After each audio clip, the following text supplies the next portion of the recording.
जिल्हा परिषद शिंगणापूरचे उमेदवार आमचे राजू दिवशे आणि पंचायत उमेदवार अभिजित पाटील हे राज्यात सत्ता असलेली आणि देशासह सत्ता असल्यामुळं विकास कामाची गंगा या करवी तालुक्यात नरकेश्वरी भरपूर आणलेली आहे. त्यामुळे मला हा निर्णय घ्यावा लागला.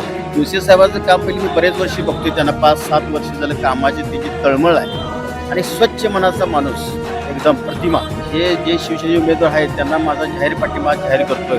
एकाला गुलाल लावूनच यायचं तिने, बाकीचं काय नाही. पालिकेत त्यांनी गुलालच लावून यायचं, बाकीचं मी आलोय म्हटलं ते विशेष नाही, गुलाल लावूनच यायचं. जिल्हा परिषद शिंगणापूरचे उमेदवार आमचे राजू दिवशे आणि पंचायत उमेदवार अभिजित पाटील हे जे शिवसेनेचे उमेदवार आहेत त्यांना माझा जाहीर पाठिंबा जाहीर करतोय. कारण चंद्रीप नवरके साहेब आमदारांचं काम या तालुक्यात बघितले, करवीर विधानसभा मतदारसंघात त्यांची कामाची पद्धत, त्यांचे कामाचे धडाका आणि राज्यात सत्ता असलेली आणि देशासह सत्ता असल्यामुळं विकास कामाची गंगा या करवी तालुक्यात नरकेश्वरी भरपूर आणलेली आहेत. त्यामुळे मला हा निर्णय घ्यावा लागलेला आहे. कारण का त्यांना मी हितच नाही, मी सर्व तालुक्यात त्यांना मी जाहीर पाठिंबा दिलेला आहे. मी जिल्हा उपाध्यक्ष राष्ट्रवादी असून मला नरके साहेबांच्या कामाचा स्वभाव या गावाला सुद्धा भरपूर त्यांनी सुविधा दिलेल्या आहेत. मला परवाच ग्रामपंचायत इमारत निम्म्या पडली असताना 2 मिनिटात आम्ही ग्रामपंचायत सदस्य गेलो असताना लगेच त्यांनी 20 लाखाचा निधी लावला आणि गावात सुद्धा सर्व गाव आमचं 100% सर्व डांबरीकरण करण्याचं आश्वासन दिलं.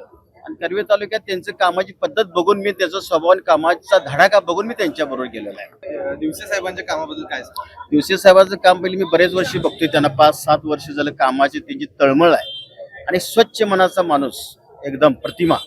कुठलाही डाग अंगाला न लागता त्यांची प्रतिमा आहे. कारण का तिची कामाचे कुठल्याही शैक्षणिक असू दे, क्रीडा असू दे, कुठल्याही बाबतीत म्हणजे कुठल्या ह्याच्यात त्यांनी कुठं कमी नाहीत. ते प्रत्येक धडाडीला भाग घेत आहेत. म्हणजे कोरोना काळ असू दे, पुराचा काळ असू दे, प्रत्येक काळात त्यांनी धावून आलेलं मी स्वतः पाहिलेला आहे. आणि स्वभाव त्यांचा एवढा चांगला आहे, ते कशी गर्विष्ठ कधीच नाही. त्यामुळे स्वभावावर त्यांनी जिंकलेला आहे सर्व तालुका जिल्हा.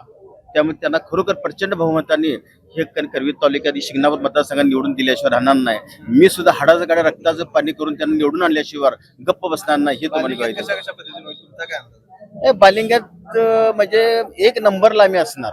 कारण का माझा शिवसेनेचे उमेदवार आहेत हे दोन्ही आमचे, ते ताकदीनं आम्ही तिथं मग हे करणार आहे. आणि आमचा कसं ग्रामपंचायत सत्ता आमच्याकडे आहे. ग्रामसत्ता असल्यामुळं सर्व गट म्हणजे 75% आमचं गाव, म्हणजे 75-90% गाव आमच्या बाजूला येतात. म्हणजे 75% तर त्यांना ते कमी पडणारच नाही, त्याच्यावरच त्यांना मतदान पडणार अशी मी तुम्हाला ग्वाही देतो. आज 9 तारखेला कसा निकाल लागेल काय सांगा? निकाल गुलाल लावूनच यायचं तिने, बाकीचं नाही. बालिंग्यात त्यांनी गुलालच लावून यायचं, बाकीचं मी आलोय म्हटलं ते विशेष नाही, गुलाल लावूनच यायचं तिने. त्यामुळे काय अडचण नाही. धन्यवाद.